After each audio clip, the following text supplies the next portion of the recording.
TSR Radio is the perfect place for the family. Welcome back to Let's Talk About It, where faith meets real conversations. In this episode, we're diving into one of the most asked but least answered questions. Who am I really? But first, before we start, we are joined by a special guest, all the way from Trinidad and Tobago, on a special day, but also my mentor, Mahalia Alleyne. She is here to unpack what identity truly means, why so many people struggle with it, and how faith reshapes the way we see ourselves. So, Mahalia, thank you for joining us on this interesting topic. Nakara, thank you so very much for having me. And before we begin, I must wish you a happy birthday. Thank you. Today is such a wonderful day, and I'm very happy to be here with you on Thank this you. ever so grand event. Awesome. Thank you. So let's start. So, the definition of identity is the core of who you are, your God given nature, purpose, and value, not what you achieve, own, or are recognized for. So, the key truths here are most people don't experience an identity crisis because they lack value, but because they've been taught to define themselves by external things. So let's get into it. So, Mahalia, I want to ask you this question. So, my first question to you, when you hear the word identity, what does it mean to you personally? I think that's a tough one in the car because a lot of times, sometimes we don't even take the time to sit with ourselves and really even try to answer this question. For me, how would I define my identity? And I think I would, like a lot of people, I may start off with the physical definition, the external things. You know, I'm a lady, I'm of African descent. A lot of the physical aspects, but of course, pop into your mind in terms of defining who you are. Or then, you know, sometimes I may think about the qualities. So what do I represent? What am I made of? So I may say, okay, I'm a person of integrity. You know, I'm a person who loves people, and I go into these types of attributes, the not so physical attributes that make you who you are. But I think really for me, when I dig deeper into it, I think the key element that separates, you know, one person from the other is your purpose. So you can have somebody with a lot of the you know, the physical stuff, and that's why it becomes so difficult when, you know, you lose things, like when you go through pregnancy, girl, and the body change so drastically. You know, your identity is it shakes, you know, it wavers. But Yes. for me, what I really like to focus and think about when I think who I am really is, what's my purpose? What's the reason that I'm here? Why was I sent on this planet? What it is that I have to do to really have an impact, to make a difference, and, you know, to really connect with other people. So for me, of all the different attributes, I think purpose for me is really the key one that stands out the most. And that is an awesome, you know, feedback that purpose really stands out. For me, when it came to identity, I feel during the years I had different identities as the time goes by. Different identities. So I don't think you really know your true identity until you step into your purpose. So at some point, I identified as just a rebellious teenager. Then I went through the motherhood phase of being a mother. Then I went through the wife phase of being the wife. And now, as I've gotten to a more mature age, I would say, identity for me now is defined as exactly what you said, my purpose here on earth. What is it that I am put here on this earth to do?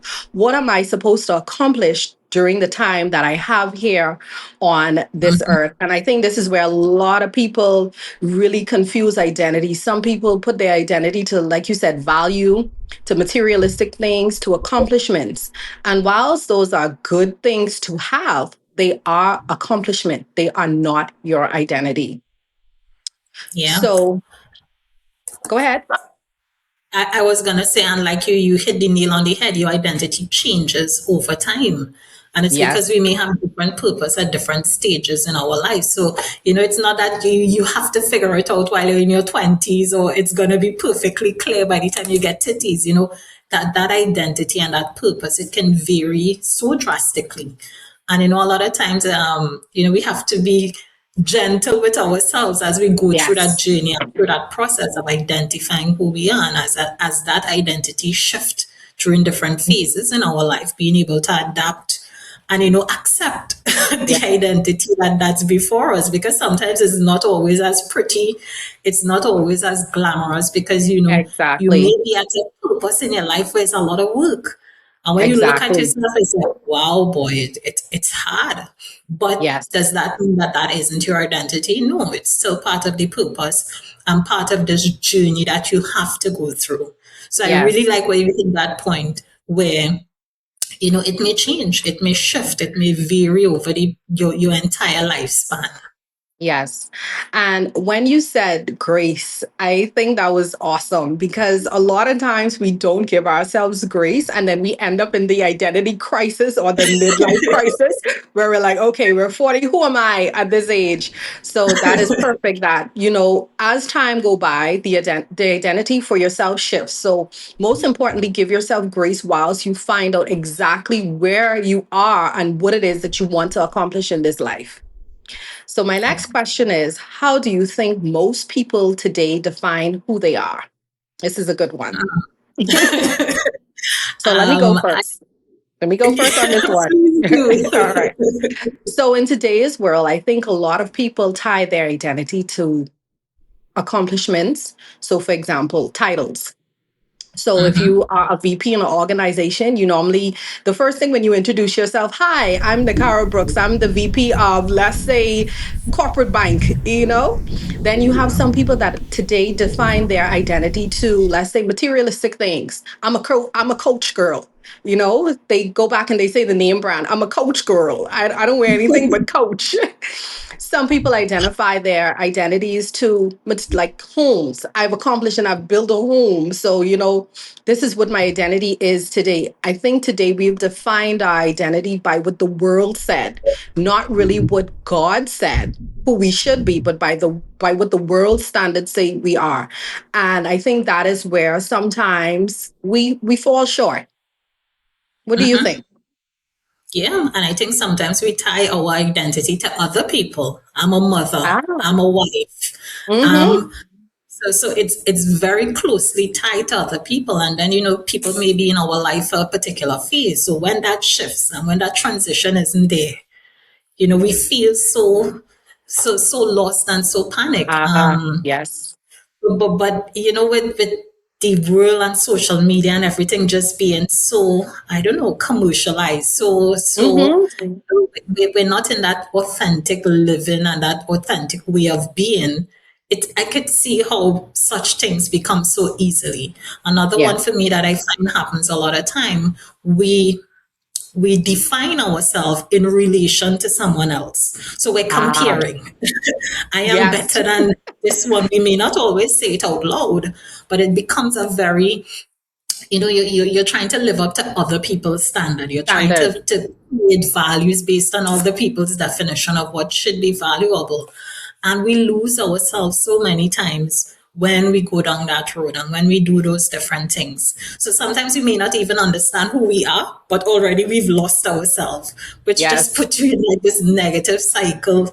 You're constantly trying to be something that you're not without even taking the time to understand who you really are and how do you Exactly. really embrace yourself.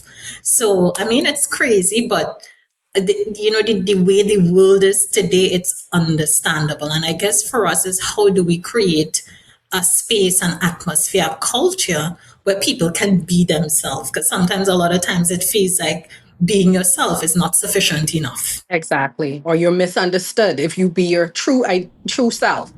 And another Mhm. thing that you said that was so important, comparison. And comparison is like a stealer of joy. When we look at the other That's person and we're like, okay, I would like to be like them. And let's take it further.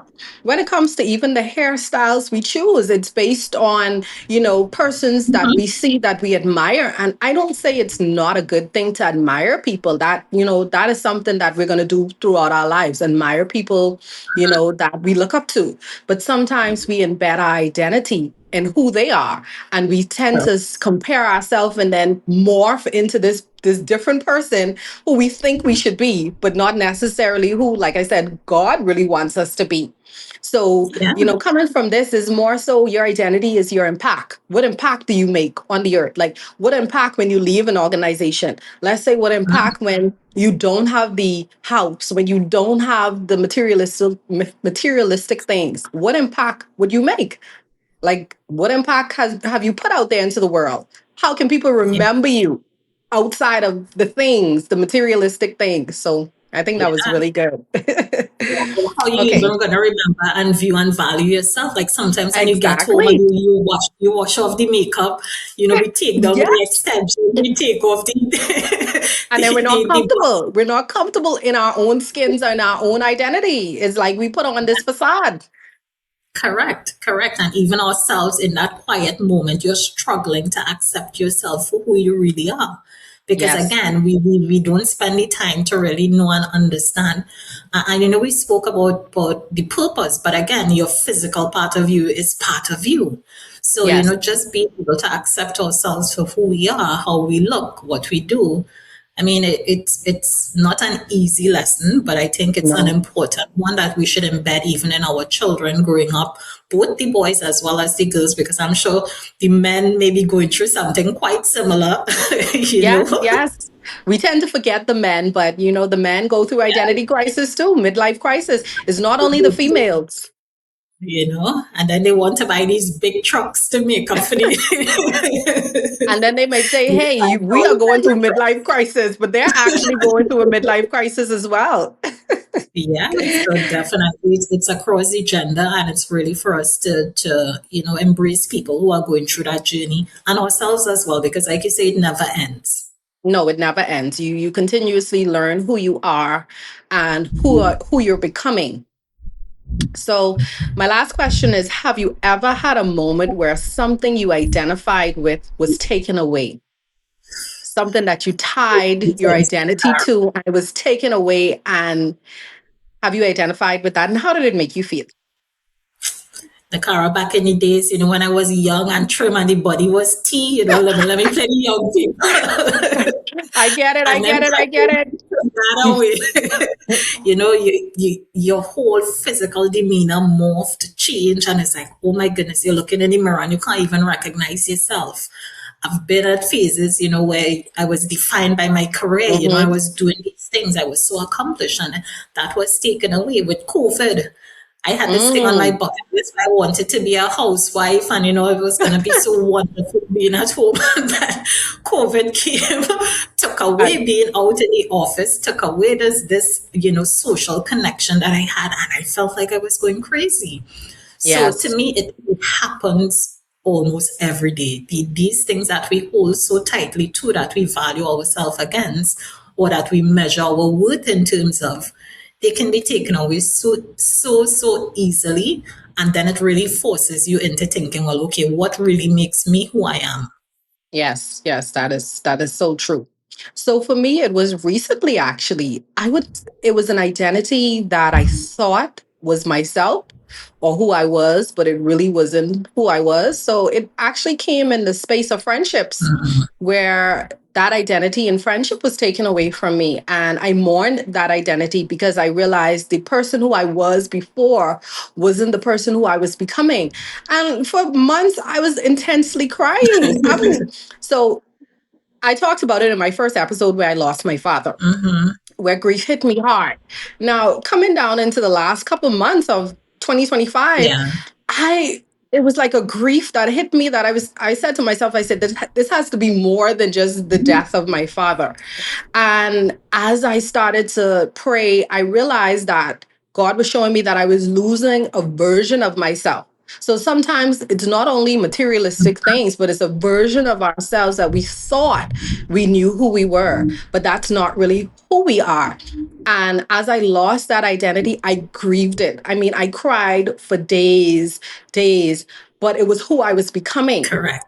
And when it comes to also materialistic things, I haven't lost anything physically. Thank you by the grace of God. But I've came to a point where I was this close to losing something that was a valuable asset. Mhm. And in that moment, I said to myself, I said, okay, if I had to start over, can I identify who I am?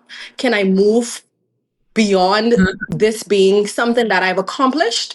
Can I stand firm? Can I go out into the world and not feel naked? And because people know me to have this. Yeah. And now if it was almost about to be taken away and I don't have it anymore, can I go out into the world and can I really be truly who I am without not having this accomplishment tied to me? And that's hard. And I think a lot of people, they struggle with that. And this is where we need to have conversations in terms of who you are truly, what it is that you're truly placed on this earth to do. And I think once we find that purpose and we're secure in that purpose, then we know who our identity truly is. Yeah. Yeah. So, this is the conversation that a lot of people avoid, but is a conversation that I think that it's one that we must continue to explore. We must continue to talk about and have healthy conversations about it. It doesn't have to be negative conversations like you're trying to say, oh, you're trying to say you don't know who I am. No, I know who you are, but do you know who you are?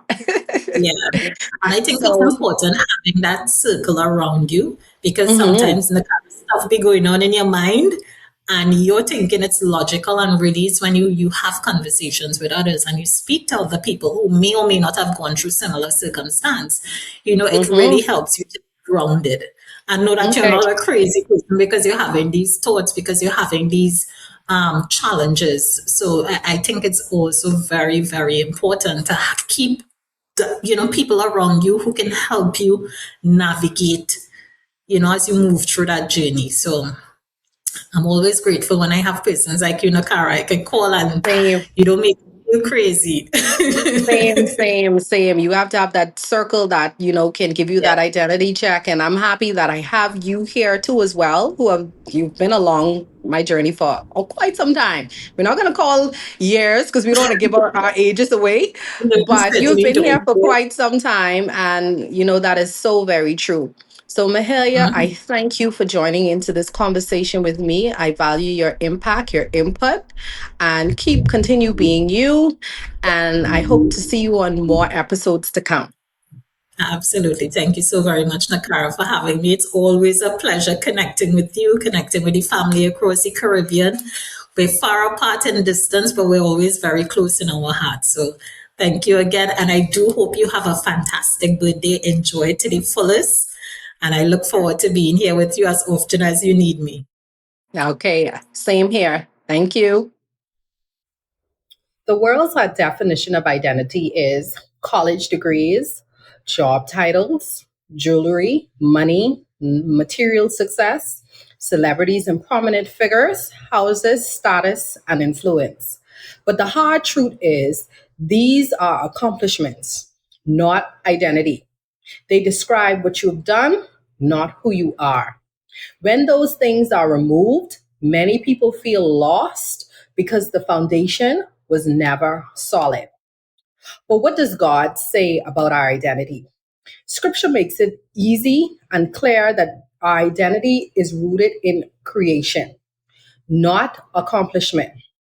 Genesis 1 to 27 paraphrase says, so God created mankind in his own image. In the image of God, he created them. So the key takeaway here is, if we were made in his image and likeness, then our identity should reflect Christ and not culture. We don't become valuable when we achieve. We start valuable because God created us. So the big question here is, if you remove the title, the degree, the relationship, the money, the platform, who are you then? Can you still confidently identify yourself?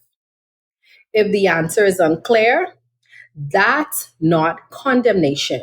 It's an invitation to rediscover your true identity. Miles Monroe taught a powerful topic in his message, Understanding Your Identity and Purpose. He explains that identity must be known before purpose can be fulfilled. When you don't know who you are, you abuse what you're called to.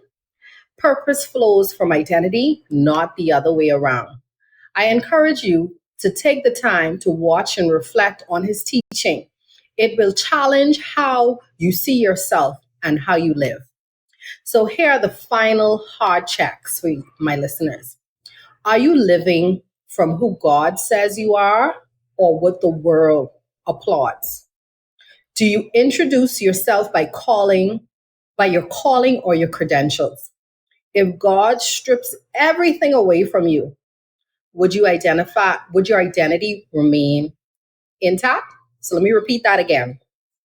If God strips everything away from you, would your identity remain intact? I want you to ask yourself that question. Reflect on that question.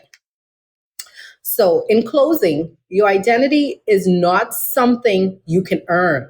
It is something discovered in God.